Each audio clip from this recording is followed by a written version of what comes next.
Budget সাহিত্য আহ, আহ, ওখানে কয়েকটা জিনিসকে হাইলাইট করা যায়। একটা হচ্ছে যে এই যে কোভিড-19 এক্সপিরিয়েন্সের কারণে এই জনস্বাস্থ্যের বিষয়টাকে ওভারঅল রিথিঙ্কিং কেন প্রয়োজন, এবং এটার সূত্র ধরে অ্যালোকেশন থেকে শুরু করে সবকিছু আসবে।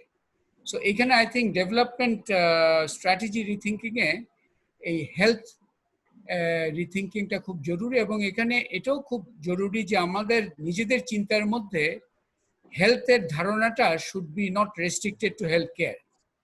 Health care and public health together constitutes health. কিন্তু এই একটা গুরুত্বপূর্ণ, আমরা অনেক সময় গ্যাপটা বুঝি। হেলথ বলতেই আমরা স্বাস্থ্য মন্ত্রণালয়ের বাজেটটাই শুধু বুঝি, কিন্তু পাবলিক হেলথ আমরা যেটা বুঝতে পারছি ইজ অ্যাবসলিউটলি ক্রিটিক্যাল। এই যে cleanliness, hygiene and all that, hygiene is particularly important.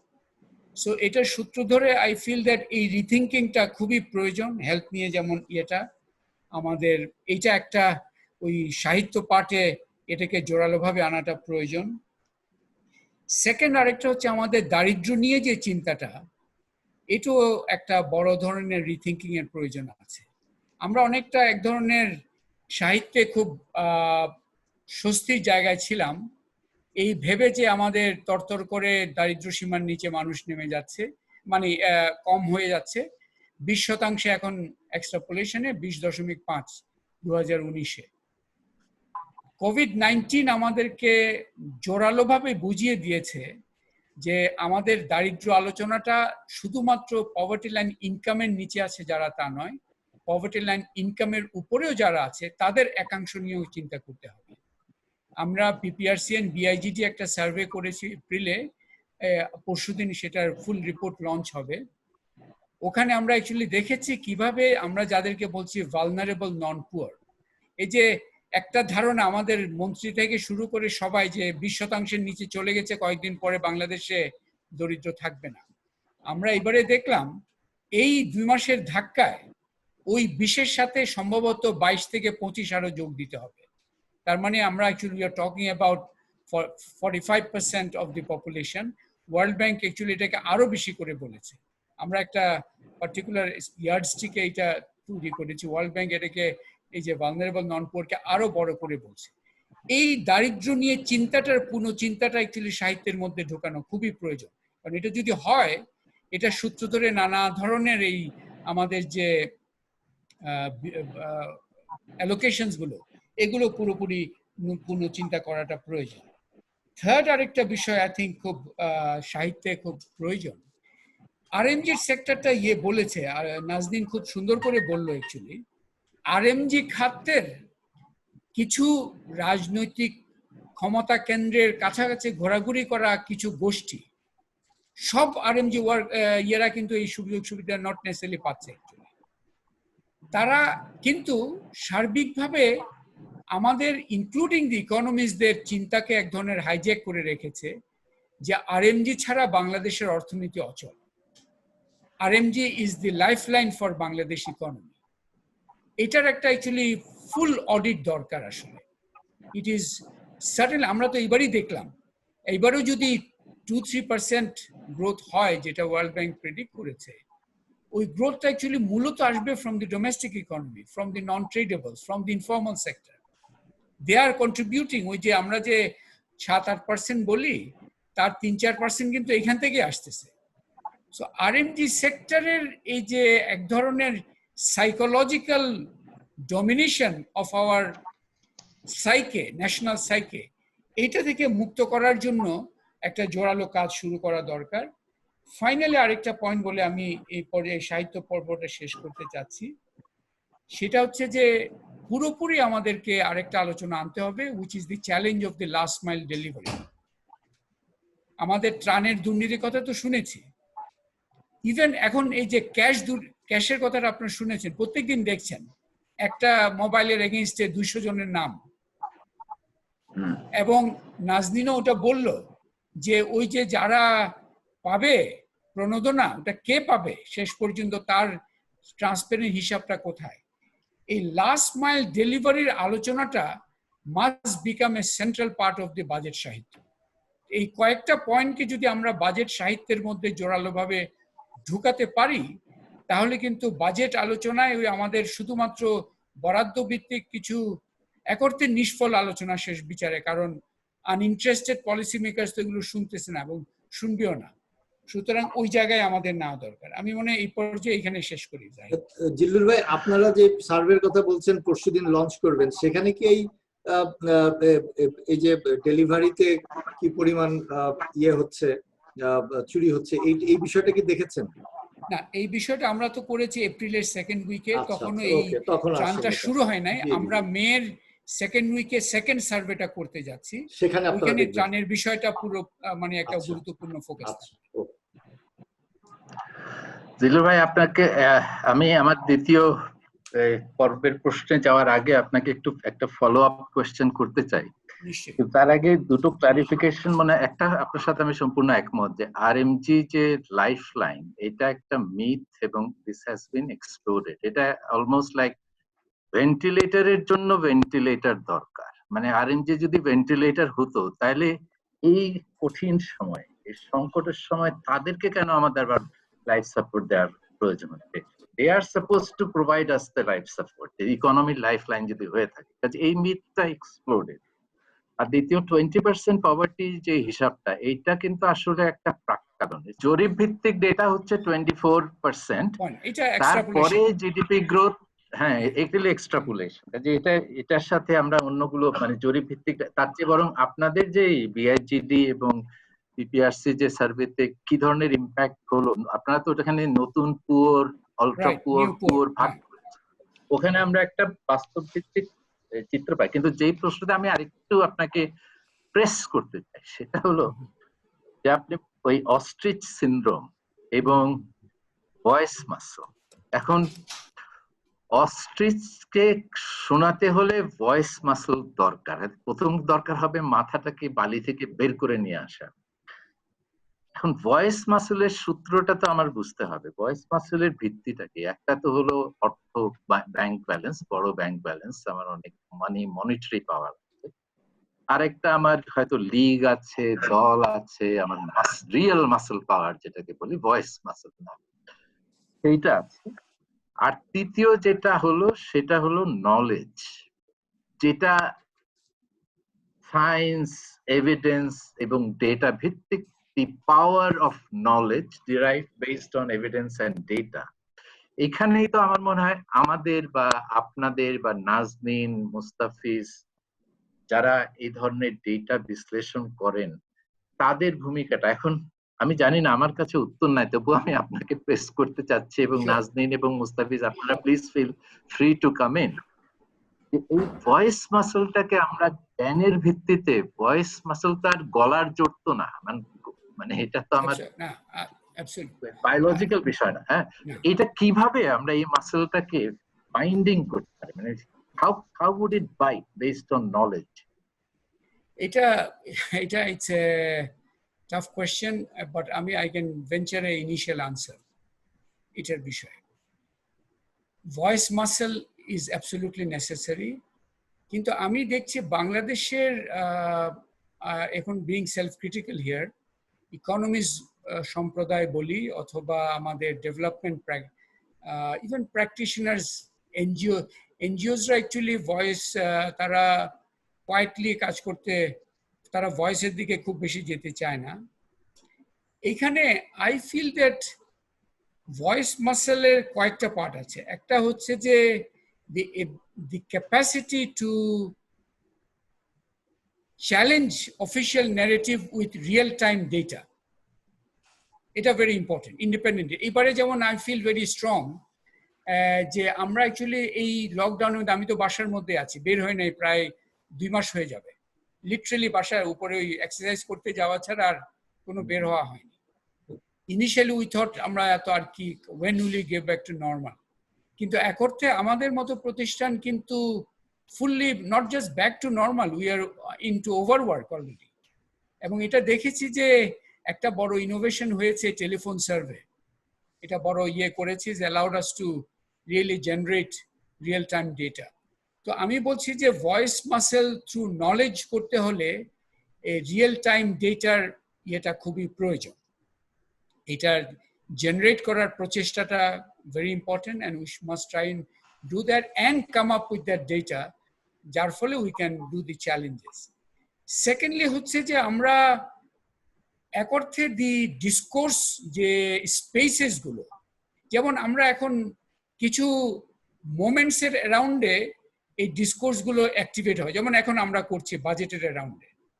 This is but the discourse বাউন্ডারিটা অনেকটা সেট বাই দি যারা শুনবে না, আনইন্টারেস্টেড পলিসি মেকার, তারাই কিন্তু ওই বাউন্ডারিটা তৈরি করে রেখেছে। এইখানে আমাদের একটা চ্যালেঞ্জ আছে actually, how to really create new boundaries. আমি দেখেছি আমাদের colleagues, economist colleagues, out of their good intention, they are trying to offer so much good advice to the government and then getting frustrated যে ওই ostrich syndrome, কেউ কিছু কানে নিচ্ছে না। But এক অর্থে we need to rethink. Uninterested policy makers and uninformed policy maker এর ভিন্নতাটা বোঝা দরকার।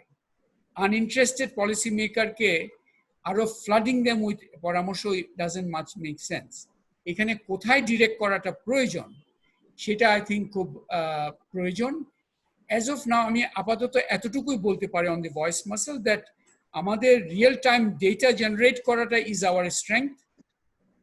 সেটার ভিত্তিতে ফর এক্সাম্পল পভার্টি নিয়ে এখন আমরা একটা we can really Mount a good challenge, যে আপনারা শুধু 20% তারপরে 10% নিয়ে চলে যাবে, উপরের দিকেও 40% আছে যাদের চিন্তা না করলে আপনাদের সবকিছু সরোয়ানায় মিছে টাইপ হয়ে যাচ্ছে। এটা কিন্তু করা যাচ্ছে থ্রু রিয়েল টাইম ডেটা।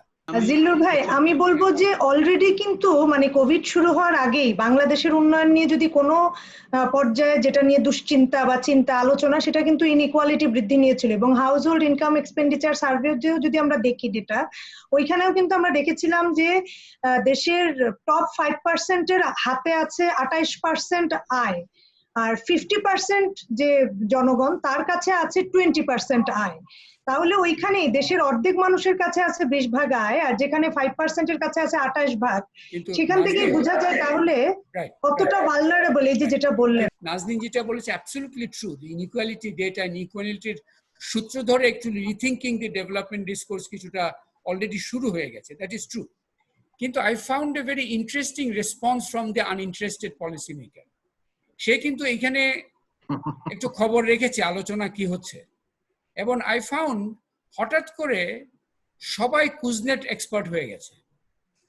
কোনোদিন ইকোনমিক্সের বই পড়ে নাই, সবাই হ্যাজ বিকাম এ কুজনেটস এক্সপার্ট। এই ধরনের ব্যাখ্যা দিচ্ছে। অবশ্যই আপনার কথা স্বীকার করি, ইনইকুয়ালিটি বেড়েছে, কিন্তু আপনি জানেন বিখ্যাত ইকোনমিক্স কুজনেটস বলেছে প্রথম দিকে তো এটা বাড়ে, আমাদের এটা একটু স্বীকার করে নেওয়াটা প্রয়োজন। We need to be realized that ওই ধরনের they cannot come back to this sort of a answer, ওটা সম্বন্ধে আমাদের সজাগ থাকাটা খুব জরুরি। বাট মুস্তাফিজ, সরি আমি না জাহিদ ভাই আমি একটু বলি। হ্যাঁ প্লিজ। জি না, জিল্লুর ভাই লাস্ট পয়েন্টটা খুবই ইম্পর্টেন্ট। আসলে মানে কুজনেটস বলেছেন কত আগে, এরপরে তো পৃথিবীতে অনেক পরিবর্তন হয়েছে, অর্থনীতিতেও পরিবর্তন হয়েছে। অর্থনীতির ছাত্র হিসাবে বলবো যে যে শেষের যেসব গবেষণা আছে সেখানে কিন্তু যেমন ডেনি রড্রিক তারা দেখিয়েছেন যে যেসব দেশ কম ইনইকুয়ালিটি নিয়ে অগ্রসর হয় তাদের গ্রোথ ফাস্টার পেসে হয়। সুতরাং ওই যে আগের সেই ইউ শেপ, যে ইনভার্স ইউ শেপ কার্ভ ইত্যাদি, এগুলো এখন আসলে তো ভুল প্রমাণিত হয়েছে, এটা আমরা দেখেছি। জিল্লুর ভাই খুব ইম্পর্টেন্ট অনেকগুলো কথা বলেছেন, এবং নাজনীন ওইটাকে মাইক্রো লেভেলেও খুব সুন্দর করে বলেছে। ভয়েস মাসল, আমি মনে করেছিলাম যে জিল্লুর ভাই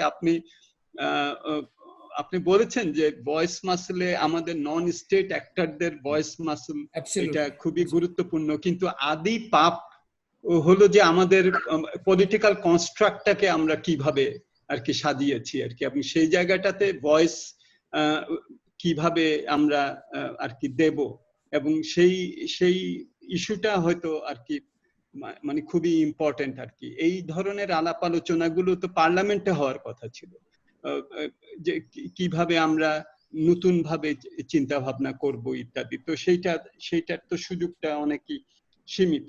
দ্বিতীয় যেটা, সেটা হলো যে আমাদের যে অর্থনীতির যে ন্যারেটিভ, জিল্লুর ভাই যেটা বললেন যে একটা এমন একটা ন্যারেটিভ আমরা দাঁড় করিয়েছি, হুইচ ইজ ভেরি ট্রু, যে সেটার মধ্যে একটা যেটা এই ন্যারেটিভের মধ্যে আমরা এতদিন পর্যন্ত অতটা আমরা বলি নেই, কিন্তু এখন এই কোভিড এর প্রেক্ষিতে আমাদের আরো বেশি অন্তত পক্ষে আমি ফিল করি, সেটা হলো যে আমার এই ন্যারেটিভে shock absorption capacity of my economy, এই জিনিসটাকে কিন্তু আমরা আনি নেই। আমার মনে হয় যে এটা কিছুটা আমরা বলার চেষ্টা করেছি আগে, কিন্তু এটা এখন আরো অনেক জোরভাবে এসেছে, এবং এটা কেবল কোভিড না, এটা অন্য যে কোনো অন্যভাবে ওইটা আসতে পারে। এই যে shock absorption capacity in a narrative of very high growth, হ্যাঁ, এই জিনিসটা আমার মনে হয় যে একটু আমাদের আবার রিথিঙ্ক করা। থার্ড যেটা আরএমজি মিথের জায়গাটাতে জিল্লুর ভাই এবং নাজনীন, একটু আমি যদি অন্যভাবে বলি, আরএমজি সেক্টরের যেটাই আমরা বলি, এখানে কিন্তু শ্রমিক এবং যেসব মহিলা এখানে কাজ করেছেন তাদের যে কন্ট্রিবিউশন, এইটা কিন্তু আরেকটা মানে very important part of that narrative. তো আমার মনে হয় যে সেই জায়গাটা আমাদের আর কি একটু মনে রাখতে হবে, যে মানে যারা নাকি এই আরএমজি ন্যারেটিভটাকে কেবলমাত্র এক্সপোর্টে কত আমি আনলাম আর কত আমি বিক্রি করতে পারলাম এইটার মধ্যে নিয়ে গেছে, বাট এটার যে মানে কন্ট্রিবিউশন অফ উইমেন এন্ড আমাদের যারা গরিব মানুষ যারা ভিলেজ থেকে এসে এই সেক্টরটাকে দাঁড় করিয়েছেন, আমার মনে হচ্ছে সেইটা। এবং আপনি দেখেন এই গত 35-40 ইয়ার্সে বোধহয় অন্তত পক্ষে 60-70 লক্ষ মানুষ এইটার ভেতর দিয়ে গেছে, যারা হয়তো করে আবার চলে গেছে। আমি যদি ওই সংখ্যাটাকেও নেই আর কি, যারা এই সেক্টরটার সাথে কোনো না কোনো সময় ছিল। সো একটা বিরাট একটা অংশ বাংলাদেশের এখনকার, যদি আমি 16.5 কোটি যদি ধরি, তাহলে আপনি দেখবেন যে 70-80 লক্ষ মানুষ হয়তো এই সেক্টরটার মধ্য দিয়ে গেছে, তাদের কন্ট্রিবিউশন এটা একটা বড় একটা জিনিস। জিল্লুর ভাইয়ের কথা থেকে আরেকটা জিনিস যেটা আসলো, জিল্লুর ভাই, আমার মনে হয় যে আমাদের এই আপনি বলতেছিলেন যে আমাদের ডিসকোর্সটাকে আমরা আরো কিভাবে অন্যভাবে সাজাতে পারি। ইউনিভার্সাল হেলথ কেয়ার, এই ডিবেটটাকে এখন কিন্তু সামনে নিয়ে আসার একটা বড় একটা সুযোগ ছিল। আমরা যদি সবাই ইউনিভার্সাল হেলথ ইন্স্যুরেন্স দিতে হবে, কোভিড আমাদেরকে দেখিয়েছে যে সাধারণ মানুষ কিরকম অসহায় থাকে এ ধরনের ডিজাইন, তাহলে ইউনিভার্সাল হেলথ ইন্স্যুরেন্স আমরা কিভাবে করতে পারি, এই বাজেটে কি সেটার অন্তত ফার্স্ট স্টেপ গুলো আছে কিনা, আমরা কিন্তু এইভাবেও ডিসকোর্সটাকে কিন্তু আমরা পুশ করতে পারি। আমার মনে হয় যে এটাও আমার মনে হয় যে আমাদের একটা চিন্তার জগতে, যে আপনি যে ডিসকার্সিভ একটা নোভেলটির কথা জিল্লুর ভাই আপনি যেটা বললেন, আমার মনে হয় যে সেখানে আমাদের এটা নিয়ে আসা উচিত। আমি একটু যোগ করতে চাচ্ছিলাম জাহিদ ভাই যাওয়ার আগে, জাস্ট 2 মিনিট। সেটা হচ্ছে যে জিল্লুর ভাই যে আমাদের যে চিন্তা ভাবনার মধ্যে যে চেঞ্জটা, ফ্রেমওয়ার্ক, আমার মনে হয় আমরা এমন ভাবে বাংলাদেশের উন্নয়নকে মিরাকল এবং অন্য কিছুতে এসেছি যে আমরা একটা মনে করছি যে এই পথটার সাকসেসটা যেহেতু আমরা দেখেছি, আমরা উন্নয়ন দেখেছি, গ্রোথ রেট বাড়ছে, এইখান থেকে আমাদের একটা ভীতিও আছে অন্যভাবে চিন্তা করার। যেখানে বাজেটের আলোচনাটার ক্ষেত্রে উনি যেটা বলেছেন যে এই সাহিত্যে পরিবর্তনটা শুরু করার ক্ষেত্রেও আমার মনে হচ্ছে যে এটা যদি একটু লং টার্ম পার্সপেক্টিভে, অর্থাৎ 2 বছরের চিন্তা বা 3 বছরের চিন্তায় আমরা নিতাম যে না, কোভিড আমাদেরকে শিখিয়েছে যে আমাদেরকে অনেক কিছু অন্যভাবে ভাবতে হবে, তাহলে এই মুহূর্তে হয়তো এইবারের বাজেটে খুব ড্রাস্টিক্যালি পরিবর্তনের দিকে যাওয়ার ক্ষেত্রে অনেক সময় একটা টাইটনেস থাকে যে হ্যাঁ হয়তো খুব তাড়াতাড়ি সবকিছু ঠিক হয়ে যাবে, এখন আমরা অনেক কিছু চেঞ্জ করার আগে ধীরে ধীরে যাই। কিন্তু একটু যদি পরের বছরের পার্সপেক্টিভটাও নেওয়া যেত যে এই বছর আমরা এতটুকু করব, পরের বছর আমরা এইভাবে চেঞ্জ করব, তাহলে কিন্তু যে সাহিত্যের কথা বা যে জায়গাটা চেঞ্জের কথা বলছেন হোসেন জিল্লুর রহমান, সেটা কিন্তু আসলেই আমাদের কাজে লাগতো। আরেকটা বিষয় হচ্ছে গার্মেন্টস এর, মানে আমি জানি না এখানে রং সিগন্যাল গেল কিনা, অবশ্যই অর্থনীতিতে এর অবদান, বিশেষ করে নারীদের শ্রমশক্তিতে, তাদের এমপ্লয়মেন্ট জেনারেশনটা হিউজ। কিন্তু আমরা বারে বারে ফিরে ফিরে দেখি যেখানে বলছে যে যখনই ক্রাইসিসটা শুরু হলো, এখানে সেই শ্রমিকদেরকে, যেই শ্রমিকরা এত পরিশ্রম করে সবকিছু তারা এই শিল্পের জন্য দিলেন, সেই শ্রমিকদেরকে আমরা দেখেছি যে তাদের 1 মাসের বেতনের জন্য তাদেরকে সেইটার নিরাপত্তা তারা পাচ্ছেন না। তখনই প্রশ্নটা দাঁড়ায় যে যে মানুষগুলো এই সেক্টরটাকে গড়ে রেখেছেন, এবং এখন কি হলো, সরকার টাকা দিল প্রণোদনা, কিন্তু এপ্রিল মাসের বেতন বলা হলো 60% বেশি দেওয়া হবে না। এই জায়গাটাতেই তখন প্রশ্ন আসে যে যে শ্রমিকরা এত অবদান রাখলেন, দেশের ইকোনমিতে কন্ট্রিবিউট করলেন, এমপ্লয়মেন্ট জেনারেট হলো এত, সেইখানে কেন এই ভালনারেবিলিটি থাকবে? এবং এখানেই এখন ওই মাসেল পাওয়ারের কথা আসে। আমরা আসলে কার ভয়েস মাসেলের কথা বলছি? ভয়েস মাসেলের জায়গায় একটা হচ্ছে আমরা যারা নন পার্টিসান সে তাদের, আরেকটা হচ্ছে যে যাদের ভয়েসটা আসার কথা ছিল, আমি যদি সেই শ্রমিক বা সাধারণ মানুষের কথা বলি, তাদের ভয়েস মাসেলটা কিন্তু যে উপায়ে আসার কথা সেইভাবে কিন্তু আসে না। ফলে সরকারের অনেক চেষ্টা থাকা সত্ত্বেও, সরকার কিন্তু প্রণোদনা দিল, কিন্তু সেই চেষ্টাটা থাকা সত্ত্বেও আমাদের কিছু মানুষের কাছে সেই সুফলটা আসলে যায়, অথচ এই টাকাটা দিয়ে আরো অনেক মানুষকে আমি মনে করি সার্ভ করা যায়। ধন্যবাদ নাজনী। আমি ওই ব্যাপারে একটু ক্লারিফিকেশন করতে চাই। আপনি সেটা আমার কাজটা সহজ করে দিয়েছেন যে আসলে এই গার্মেন্টের শ্রমিকদের অবদান বা এমপ্লয়মেন্ট এক্সপোর্টের ক্ষেত্রে এটা তো কেউ অস্বীকার করছে না। যেটা বলা হচ্ছে, জিল্লুর ভাই এবং নাজনীন যেটা বলার চেষ্টা করেছে, যে এখানে এই সেক্টরে কিছু কিছু রাঘব বোয়াল তারা এই শ্রমিকদের জিম্মি করে সরকার থেকে অনেক ধরনের সহায়তা আদায় করার চেষ্টা করছে এবং সেখানে সফলও হচ্ছে। যে এই যে এটার একটা এক ধরনের, আমি বলবো এক ধরনের একটা ব্ল্যাকমেইলের মতোই দাঁড়ায়। মানে আমি এটাতে কোনো ডিফারেন্স দেখতে পাই না, এবং সবাই করছে যে গভর্নমেন্টের তা না, কিছু কিছু রাঘব বোয়ালের কথাই ওনারা ইঙ্গিত দিচ্ছেন। যাই হোক, আজকের আলোচনায় আমরা আরেকটা, যেহেতু আমরা খরচ নিয়ে আলোচনা করছি, কোথায় খরচ করব, কিভাবে করব, সেজন্য আমার শেষ প্রশ্ন আপনাদের তিনজনের কাছে, আমি মুস্তাফিজকে দিয়ে শুরু করতে চাই, যে এখানে এইবারের বাজেটে আমাদের অন্যান্য বারের বাজেটের মতো আমার পার্সোনাল মতামত হচ্ছে যে আকারের চেয়ে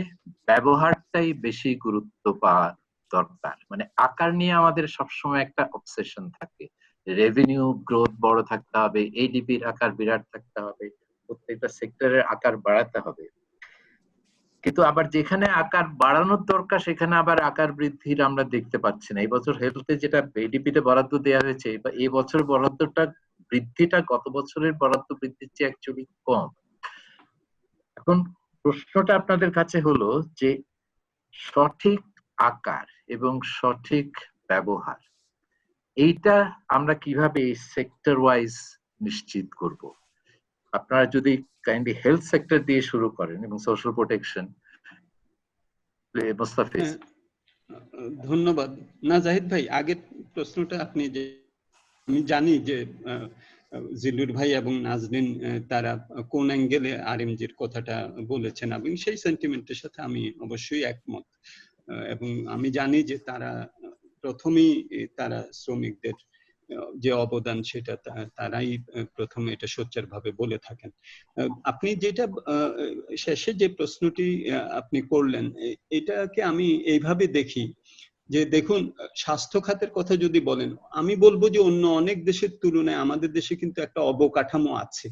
আমাদের বিভিন্ন ধরনের উপজেলা ভিত্তিক বলেন বা থানা ভিত্তিক বলেন, বিভিন্ন ধরনের অবকাঠামো আছে, যেগুলোকে ব্যবহার করে আমরা কিন্তু এই কোভিড মোকাবেলার প্রেক্ষিতে স্বাস্থ্য খাতটাকে ঢেলে সাজানো, বা আমি যদি ইউনিভার্সাল একটা হেলথ ইন্স্যুরেন্স, আমার মাথায় আসতেছিল যে এইটা কেন আমরা অন্তত শুরু না করি।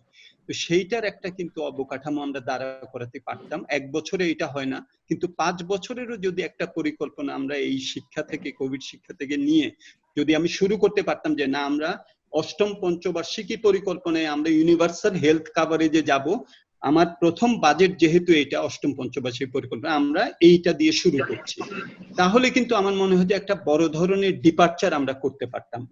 এটা হলো এক। সুতরাং আমি বলবো যে এইবারে যে বাজেটের প্রস্তাবনা থাকবে, আমি 3টা অডিট দিয়ে এটাকে পর্যালোচনা করতে চাইবো। একটা হলো হেলথ অডিট, একটা হলো পভার্টি অডিট, আর একটা হলো এমপ্লয়মেন্ট অডিট।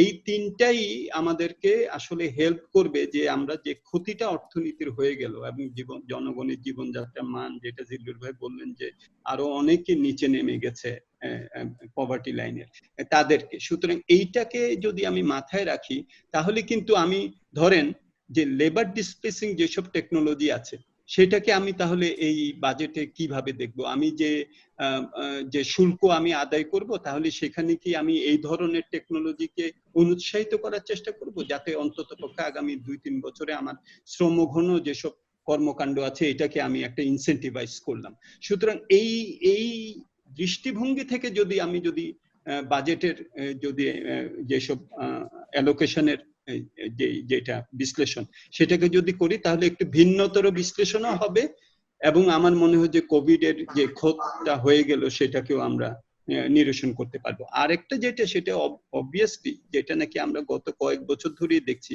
আসলে টাকার অঙ্কে আমরা একটা হিসাব করি ঠিকই, গ্রোথ রেট করি, কত বাড়লো ইত্যাদি করি, মাথা পিছু কত ব্যয় হচ্ছে এগুলো করি, কিন্তু মানসম্পন্ন বাস্তবায়ন এটা এখন আমাদের এখানে ক্যান্সারের মতো আমাদের এখানে হয়েছে। আমরা বিভিন্ন প্রজেক্ট ইত্যাদিতে তো আমরা বিশ্লেষণ করে দেখিয়েছি যে বাংলাদেশে এগুলো সর্বোচ্চ কেন, সবচেয়ে বেশি কেন আমাদের খরচ হয়। আমরা যখন বলি যে প্রতি কিলোমিটারে আমাদের এখানে ইউরোপিয়ান ইউনিয়নের থেকেও বেশি খরচ হয়, এক কথায় উড়িয়ে দেওয়া হয় আমাদের নদীমাতৃক দেশ, আমাদের এখানে অনেক কালভার্ট করতে হয়, আমাদের এখানে অনেক ধরনের ইত্যাদি। তাহলে সেগুলোকেও যদি আমি ফ্যাক্টর ইন করি তাহলেও কিন্তু খরচ অনেক কিন্তু বেশি হয়। সো সেই সব জায়গাগুলোতে আমার মনে হয় যে এখন একটা ভয়েস যেটা আর কি বললেন যে এটার একটা বড় আমাদের এখন একটা আসলে বলা দরকার, সেটা হলো যে এই বাস্তবায়নটা কিভাবে আমরা সাশ্রয়ী ভাবে সুশাসনের সাথে মানসম্পন্ন ভাবে আমরা করতে পারি। সেখানেই এই সোশ্যাল অডিট এবং স্পন্টেনিয়াস পার্টিসিপেশন অফ সিটিজেন্স, এটা যদি সরকারি যে পর্যবেক্ষণ আছে সেই কাঠামোর মধ্যে হলে ভালো, কিন্তু না হলে ইন্ডিপেন্ডেন্টলিও আমার মনে হয় যে করা দরকার। এবং সেটা যদি করা যায় তাহলে এই গুড ভ্যালু ফর মানি যেটাকে আমরা বলি, এটা একটা। আরেকটা যেটা অর্থায়নের একটা প্রশ্ন এবার আসবে, সেই অর্থায়নের দিকটাতে আমি বলবো যে এবার বাস্তবতাটা হলো যে এবারে আমাদের কম হয়তো রেভিনিউ আদায় হবে, আমরা কিভাবে বৈদেশিক সাহায্য কিভাবে আমরা ভালোভাবে কাজে লাগাতে পারি সেই নেগোসিয়েশন গুলো করা, সেটা আমাদের একটা করা দরকার। এখানে আরেকটা জিনিস বলা দরকার যে সেটাও করতে গেলে যে ভালোভাবে আমাদের এগুলো টাকাটা খরচ করতে হবে। কিছুদিন আগে ইকোনমিস্টে বললো যে 9 নম্বরে আমরা আছি, এবং তারা যেসব ইন্ডিকেটর গুলো দিল যে আমাদের যে জিডিপির হিসাবে, হ্যাঁ আমাদের যে কম বা ডেট সার্ভিসিং রেশিও কম, আমাদের খেয়াল রাখতে হবে আমাদের কিন্তু কস্ট অফ বরোইং ও বাড়ছে। মিডল ইনকাম কান্ট্রি হওয়ার কারণে আমরা এখন ব্লেন্ড কান্ট্রি, এবং আমাদের এখন কিন্তু 2-3 গুণ বেশি হারে আমাদের এসব বৈদেশিক সাহায্য নিতে হচ্ছে। সুতরাং সেই বৈদেশিক সাহায্য পুষ্ট প্রজেক্ট ব্যবহারেরও যে ভালোভাবে যে করতে হবে ওই চাপটাও কিন্তু এখন আমাদের ক্রমান্বয়ে আমাদের কিন্তু এটা মনে রাখতে হবে, আদারওয়াইজ আমরা একটা ডেট ট্র্যাপের মধ্যে পড়ে যেতে পারি। সুতরাং এই জিনিসগুলো একটা নতুন প্রেক্ষিত যেগুলো নাকি আমাদের এই বাজেটের বাস্তবায়নের প্রেক্ষাপটে আমাদের এগুলো মাথায় রাখতে হবে। নাজনীন, আপনার প্রতিষ্ঠানের ভূমিকাটা জানতে চাচ্ছি। দেখুন, আসলে আমার প্রতিষ্ঠানের ভূমিকা হচ্ছে যে আমাদেরকে যখনই কোনো ধরনের এই ধরনের কাজে ইনভলভ বা কোনো কিছুতে করা হয় আমরা অবশ্যই নিজেদের থেকেও আগাই, এবং আমি মনে করি আমাদেরকে রিকোয়েস্ট করলেও আমরা এই ধরনের কাজগুলোতে ইনভলভ হতে পারবো, তাতে কোনো সমস্যা নেই।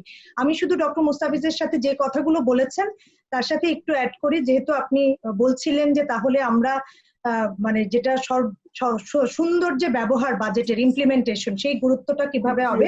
আমিও ডক্টর মুস্তাফিজের সাথে একমত যে আমাদের অনেক ধরনের ইনফ্রাস্ট্রাকচার আছে, হেলথে যেমন আছে, এডুকেশনেও আছে, এদের কোয়ালিটি নিয়ে আমরা অনেক কথা বলেছি। এবং আমাদের এই বছর অবশ্যই যেটা সরকার দেখিয়ে দিয়েছে, দেখুন ইচ্ছা থাকলে যে এই বোরো ধানের সময় খুব দ্রুত সময়ে দ্রুত কতগুলো সিদ্ধান্ত নিয়ে কিন্তু আমরা হাওড়ের বোরো ধান কাটতে পেরেছি এবং অন্য জায়গাটাও পেরেছি। তার মধ্যে কিছু মিসম্যাচ থাকলেও আমি বলবো এখানে আমরা সাকসেসফুল। কাজেই আগামীতে এই কৃষির যে সাপ্লাই চেন, আমি মনে করি বাজেটের বরাদ্দের ক্ষেত্রে সেই সাপ্লাই চেনে গুরুত্ব দিতে হবে। পাশাপাশি আমরা যদিও বলি যে টেকনোলজি হলে অনেক এমপ্লয়মেন্টের সমস্যা হয়, কিন্তু আমাদের কিন্তু এখন অনিশ্চিত যেহেতু একটা সময়ের ভিতর দিয়ে পার করছি, বিভিন্ন জায়গায় কৃষি যন্ত্রপাতি সহ অন্যান্য যেগুলো মেশিনারি ব্যবহার করা যায় সেই সাপোর্টটা বাজেটে থাকতে হবে। আর আমরা সবাই জানি যে যেহেতু আন্তর্জাতিক বাজারে তেলের দাম কম, এবং সেইখানে আমাদের কিন্তু পেট্রোলিয়াম কর্পোরেশনের বড় রকমের লোন আছে পাবলিক ব্যাংকগুলোর কাছে। আমি আরেকটা আলোচনা শুরু করতে চাই না, শুধু এইটুকু বলতে চাই যে তারা যদি এখন টাকা ফেরত দেয় পাবলিক ব্যাংকে, তাহলে কিন্তু সরকারের জন্য, এই যে একটু আগে ডক্টর মুস্তাফিজ বলছিলেন যে বিদেশের থেকে কত কম খরচে সাহায্য নেওয়া যায়, আমি কিন্তু ডোমেস্টিক বরোইং এক্সপেন্সিভ হলেও অনেক সময় কম লাগে, দ্রুততার সাথে আমরা নিতে পারি। কাজে বিপিসির কাছ থেকে লোন ফেরত পাওয়াটা জরুরি, এবং এটা যদি আমরা করতে পারি। তাছাড়া আমাদের কুইক রেন্টাল পাওয়ার প্ল্যান্ট গুলো, তারা কিন্তু সরাসরি তেল আমদানি করতে পারে, ফলে তাদের বিদ্যুতের উৎপাদন খরচ কম হবে এবার। সেই খরচ কম হয়, কারণ ফার্নেস অয়েলের দাম কমে গেছে। তো সেই খরচ কম হওয়াটাকেও যদি আমরা বাজেটের যে সাশ্রয় বা এফিসিয়েন্সিতে কাজে লাগাতে পারি, তাহলে আমরা হয়তো আমাদের রেভিনিউ কম হলেও আমরা এই খরচগুলোতে সাশ্রয় করে কিছুটা সেটা মানে সামাল দিতে পারবো। জিল্লুর ভাই, আপনি এখন একই প্রশ্ন দিয়ে আমাদের একটু সমাপ্তির দিকে যেতে হবে। একটা ইস্যু হচ্ছে যে হেলথ, আমরা কিছুদিন ধরে প্রায় 3-4-5 বছর ধরে হেলথের বিষয়টা নিয়ে একটু কাজ করছি দেখে কিছু ধারণা তৈরি হয়েছে। সেখানে একটা জায়গা বলবো যে হেলথের অ্যাকচুয়ালি ইনফ্রাস্ট্রাকচার আছে বটে। ফর এক্সাম্পল, আমরা এই সরকারই খুব গর্ব নিয়ে বলছিল কমিউনিটি ক্লিনিক্স, প্রতি ইয়েতে কমিউনিটি পর্যায়ে কমিউনিটি ক্লিনিক্স আছে, এটা হচ্ছে সবচেয়ে বড়। এন্টায়ার কোভিড-19 একবারও এই কমিউনিটি ক্লিনিকের শব্দটা শুনতে পাইনি। ইনফ্রাস্ট্রাকচার আছে, কিন্তু এটা কতটুকু ভূমিকা রাখছে তার উপর একটা বিশাল ইস্যু আছে। সো এই বিষয়গুলো আছে। হেলথ নিয়ে একটা বড় ধরনের রিফর্ম এজেন্ডার তো প্রয়োজন আছে, বাট আমি বলবো as a uninterested policy maker হলেও কিছু জায়গায় ধাক্কা দেওয়ার সুযোগ আছে। একটা বড় জায়গা হচ্ছে urban health, particular urban primary health care. এটা নিয়ে কিন্তু ওয়ার্ল্ড ব্যাংক, আমরা ডেভেলপমেন্ট পার্টনারদের সাথে কাজ করছি। This is a very important area যেখানে একটা ব্রেক থ্রু দরকার, তৈরি হয়েছে সুযোগটা। সেকেন্ড, আরেকটা বড় জায়গা আমি মনে করি যে is this whole issue of public health, particularly waste management ইত্যাদি। এখানে ওই যে আমি আগেও বলেছি, হেলথ বলতে আমরা health care plus public health দুটো মিলে কিন্তু হেলথকে চিন্তা করতে হবে। এবং এখানে বাজেটে বারবার বলা হচ্ছে কিন্তু দেয়া হচ্ছে না, সেটা হচ্ছে যে এই যে লোকাল গভর্নমেন্ট, পার্টিকুলারলি সে মিউনিসিপ্যালিটিস, এদের জন্য এই বাজেটে কিন্তু একটা বড় বরাদ্দ দিলে that would go a long way towards addressing this whole issue of public health. এটা কিন্তু খুব সহজ সুযোগ আছে। আর কয়েকটা 2-3টা পয়েন্ট বলে শেষ করি যে সোশ্যাল প্রোটেকশন অনেক কিছু আছে বটে। সার্টেনলি এবারে আমরা অনেক দুর্নীতি ত্রাণের অনেক কিছু হচ্ছে বটে, বাট এই কোভিড-19 ধাক্কায় কিন্তু একটা বড় ঘটনা ঘটছে যে urban social protection is now on the policy agenda. এটা আগে ছিল না, এটা বাধ্য হয়ে কিন্তু এটা একবার চলে আসছে। We now have an opportunity window to really offer our expert advice how to shape this, এখানে কিভাবে এটাকে সাজানো যেতে পারে, including listing and all that. আরেকটা হচ্ছে কিছু এক্সিস্টিং প্ল্যাটফর্মস আছে, সেগুলোকে আরো সদ্ব্যবহার করা। ফর এক্সাম্পল, 78 লক্ষ প্রাইমারি স্টুডেন্টরা স্টাইপেন্ড পায় 100 টাকা করে মাসে। অ্যাকচুয়ালি আমরা প্রায় 10 বছর আগে 7-8 বছর আগে একটা ইউনিসেফের সাথে একটা কাজ করেছিলাম যে এইখানেই এই 100 টাকা ফিক্সড ইন 2004-এ, এইখানে কিন্তু 300-400 টাকা করলে কিন্তু immediately you have a window to, এবং এটা ব্যাংকের মাধ্যমে যায়, ওই দুর্নীতির সুযোগটা কম আর কি তুলনামূলকভাবে। You have a platform there. Another interesting window has been opened, সেটা হচ্ছে স্কুল মিল প্রোগ্রাম। 16টা উপজেলায় সাদার্ন বাংলাদেশে এটার এক্সপেরিমেন্ট হচ্ছে। এই স্কুল মিল প্রোগ্রাম নিয়ে আমরা একটা পলিসি পেপারও তৈরি করেছি for world food programme and ক্যাম্পে। সেইটা is a very important new vehicle. আমি বলছি যে ইয়েস, আনইন্টারেস্টেড পলিসি মেকারস আছে বটে, কিন্তু ওই পলিসি মেকিং আর্কিটেকচারে দেয়ার আর সাম পয়েন্টস যেখানে একটু ধাক্কা টাক্কা জোরে দেওয়ার সুযোগ আছে আর কি। তো সেই সুযোগগুলো আমরা সদ্ব্যবহার করাটা উচিত হবে। এই বলে এখানে শেষ করছি। Thank you doctor Hossain Zillur Rahman, thank you Mustafizur Rahman, thank you Nazneen. আপনারা অনেক মূল্যবান কথা বলেছেন। বিশেষ করে আমি যে বাণীগুলো নিয়ে যাচ্ছি, যে একটা হলো real time data based challenge, যে ন্যারেটিভটাকে করার চলতি ন্যারেটিভ, আগামী বাজেটের বাস্তবায়ন যখন হবে সেটা ন্যারেটিভটাকে সিপিডির মতো প্রতিষ্ঠান, বিআরডিএস এর মধ্যে নাজনীনের মতো গবেষক এবং মুস্তাফিজের মতো গবেষক, জিল্লুরের মতো গবেষক সেই রিয়েল টাইম ডেটাবেস চ্যালেঞ্জ গুলি চালিয়ে যাবেন, এটাই আমি আশা করব। মুস্তাফিজ যে সোশ্যাল অডিটের কথা বলেছে, সোশ্যাল অডিটটা কিভাবে হবে, কারা এতে সম্পৃক্ত হতে পারে, আনইন্টারেস্টেড অস্ট্রিচকে আমরা কিভাবে সোশ্যাল অডিটে ইন্টারেস্টেড করব, এগুলি নিয়ে আমাদের ভাবতে হবে। এই অথবা রিপ্লেস করব, আমি এখান থেকে পাচ্ছি, অথবা রিপ্লেস করা, সেটাও একটা চিন্তা হতে পারে। তো সবাইকে অসংখ্য ধন্যবাদ। একটা খুব ইন্টারেস্টিং একটা আলোচনা করলাম এবং আপনাদের মূল্যবান সময় দিলেন। ভবিষ্যতে আমরা আবারও বিজনেস স্ট্যান্ডার্ড থেকে আবার নতুন করে আসবো, বিভিন্ন ইস্যু নিয়ে আসবো, আপনারা আমাদের সাথে থাকবেন। Thank you so much. ধন্যবাদ।